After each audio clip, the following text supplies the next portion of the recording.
Item 20, informational item, agricultural. Receive a presentation on Calaveras County's 2023 agricultural crop and livestock report. Thank you. Ms. Fowler, welcome. The light doesn't turn on. Oh, can you hear me? Is it on? Yeah. Oh, it is. Okay. Well, good morning, Chair Garamendi, honorable members of the board, CEO Hitchcock, and Councillor Edwards, Jesse Fowler, and the Agricultural Commissioner and the Director of Weights and Measures. I'm here to go over just some highlights, the crop report here. Good to go. We are good to go. Okay. Thank you. All right, so in accordance with section 2279 of the California Food and Agriculture Code, I'm here to summarize the submitted 2023 Calaveras County crop report. This crop report is compiled from the survey results we receive from the Calaveras County growers and the producers. The growers and producers' individual information is completely confidential, even from public records requests per section 6254E of California Government Code. So that's just a little plug so more people turn in surveys so we have better results. The information here is compiled to protect individuals' data and is represents freight on board prices at shipping, does not reflect the actual returns or the profits that are made.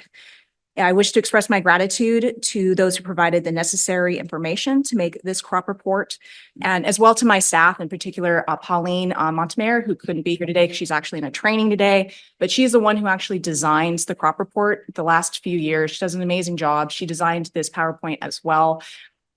And I just wanted to point out, she kind of went a little bit above and beyond. She's put in a couple little Easter eggs on the front of the cover. I don't know if you guys noticed, but she put in the ore cart when you come into the county. And then she also put a little frog down at the bottom of the tree. So, all right. So the gross crop value was a little over $25 million in 2023, which was an increase of 18% over 2022. And just as a reminder, this value does not include cannabis numbers, as this is ultimately a federally funded report and cannabis is not a legal commodity at the federal level.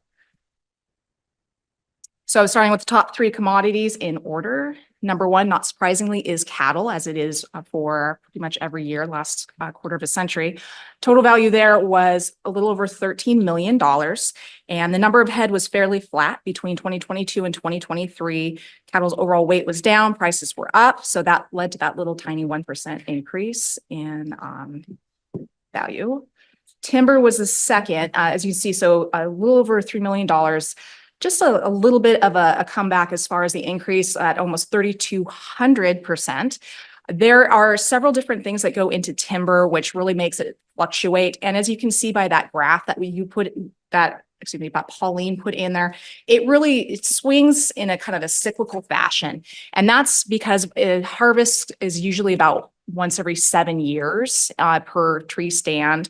And that can vary a lot of different things. So if there's forest fires, like we don't know anything about here in California, obviously in those areas where there are forest fires, if any of those trees that burn in those production stands are salvageable, obviously they're going to concentrate all of their efforts into reclaiming and harvesting the trees that are actually still usable before they're going to come here where the live trees are still standing.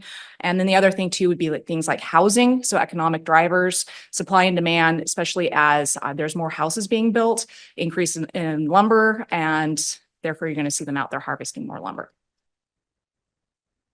Other livestock. So this one was valued a little over 2.5 million, 21% decrease. So that decrease is mainly affiliated with fluctuating poultry prices in response to highly pathogenic avian influenza.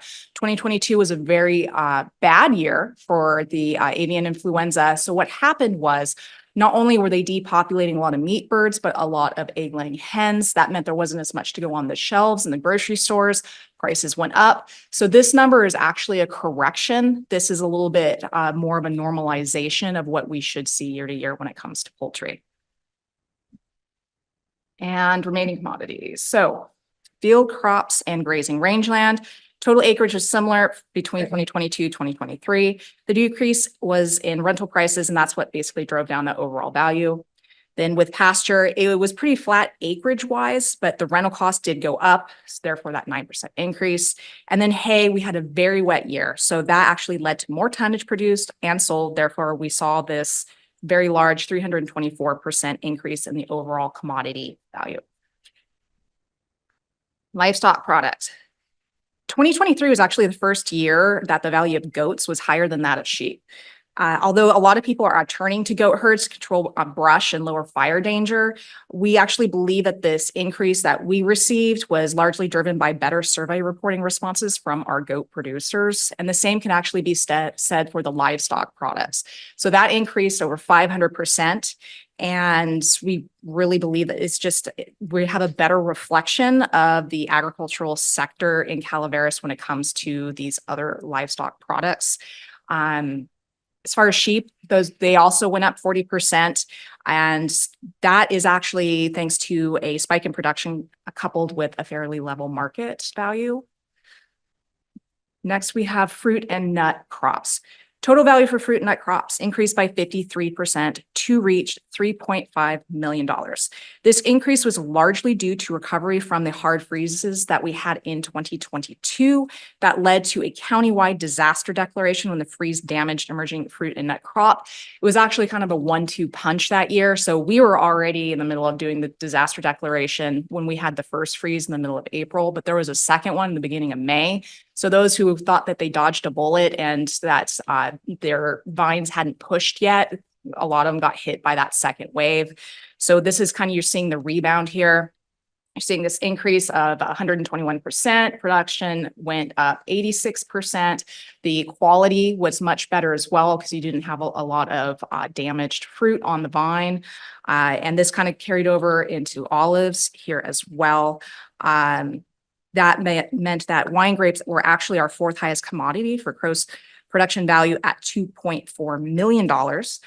And as far as walnuts, so walnuts have been struggling to find a fair price in the markets for the last few years. A lot of growers, because it's not really worth the money and inputs to harvest the walnuts, they've just been leaving them out on the trees. And unfortunately, I will say, I don't know if driving around the county, you guys have seen a lot of grapes still hanging out there. Wine grapes in 2024 have had a very bad year, and I'm expecting that number to go way down. There is a glut on the market, and there's also less demand at a consumer level for wine products. So unfortunately, a lot of growers haven't been able to get contracts for their fruit, and that's why you're still seeing it hanging out there. And I think we're going to definitely see that reflected next year. Miscellaneous, so apiary honey, that one prices decreased, but that was a statewide trend, so nothing unusual in Calaveras. And the nursery, pretty stable between 22, 23, 10% change, not really a big change. All right, cannabis. So cannabis, the total value for 2023 was $29.9 million. This represents a 46% increase over 2022. So why?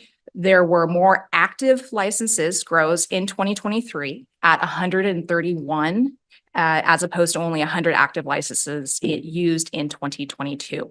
This isn't indicative of more people growing. This is actually just a lot of the same growers using multiple licenses to expand their actual production areas. Production was up, but some of the prices were way down. As you can see on here, trim was down 65%. And again, there was some market saturation. As you can see, it increased yields of over 300%. Beyond this, cannabis production varies widely from year to year.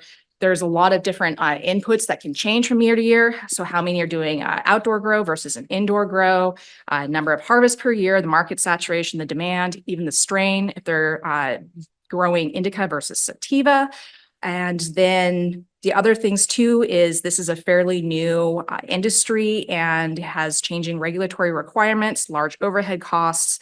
And then there's also a large fluctuating employee pool.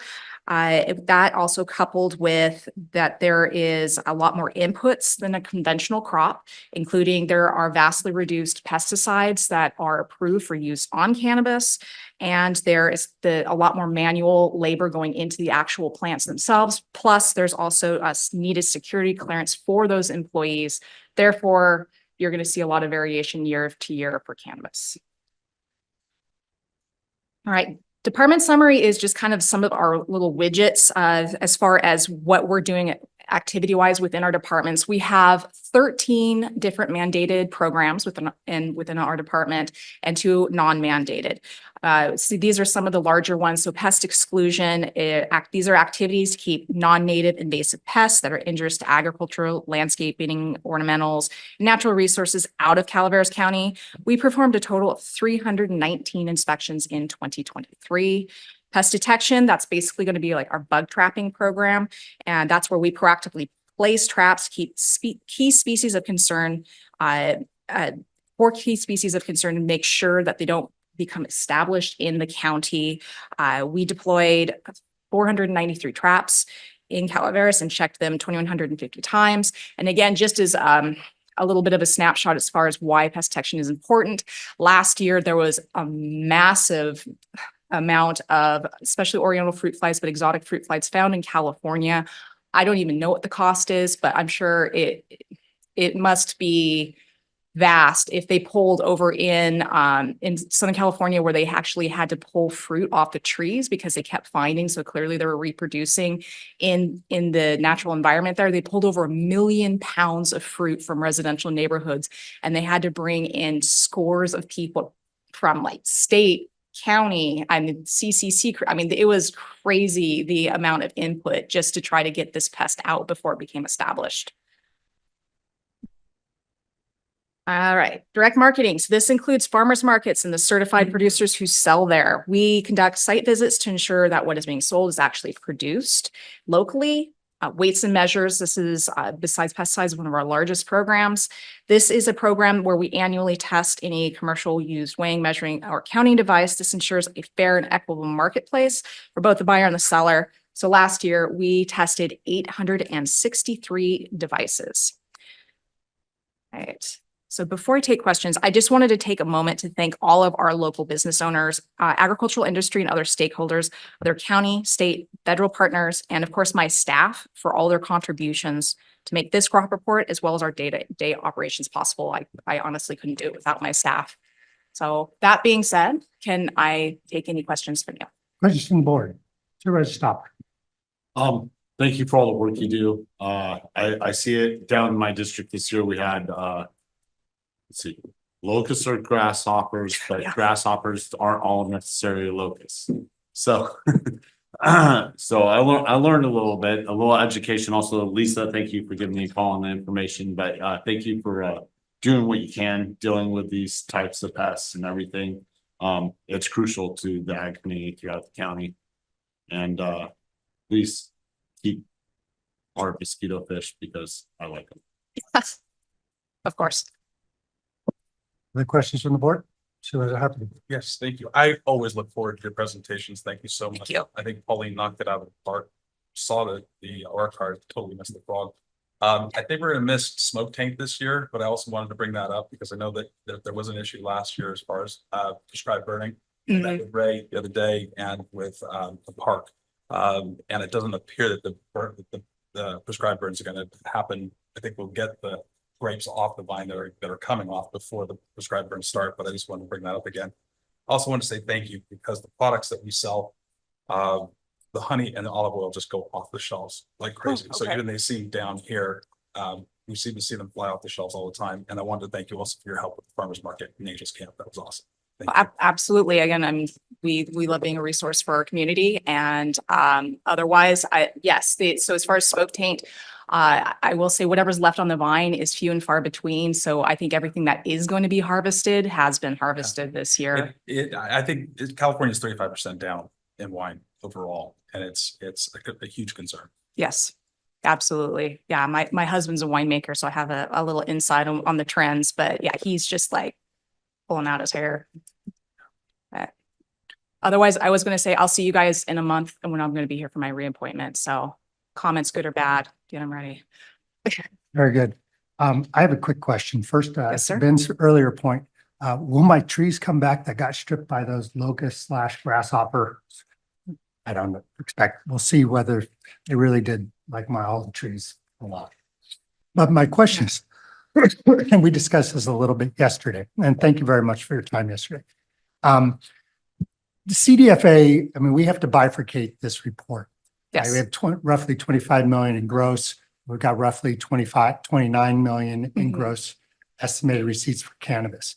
Correct. So the report doesn't accurately reflect the total agricultural industry. I mean, cannabis dwarfs every other commodity.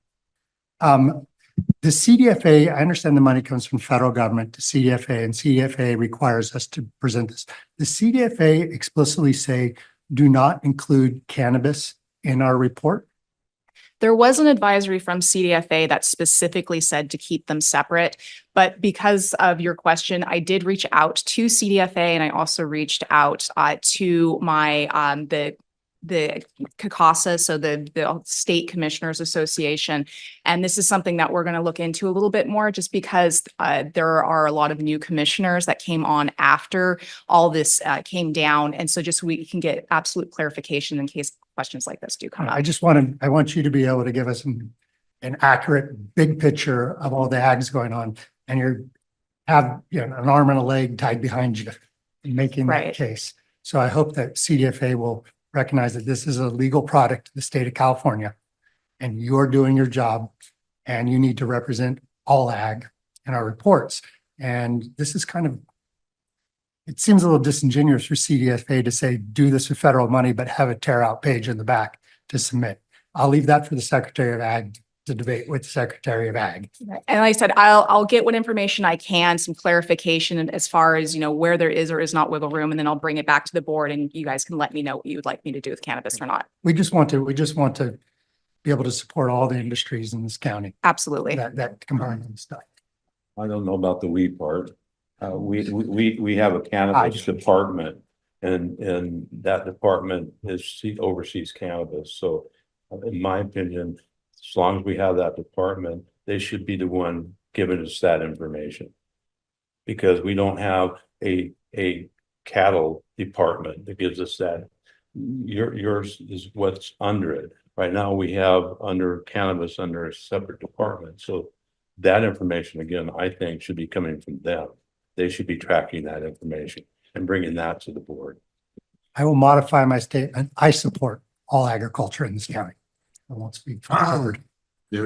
If I may, I think they should equally be on there, just because, after people partake in the one, they're going to definitely want some cattle beef afterwards, so. Maybe some breaks. Okay, is there any public comment to this informational item? Is there any public comment online? We have no online public comment. All right. Thank you very much, Jesse. Thank you.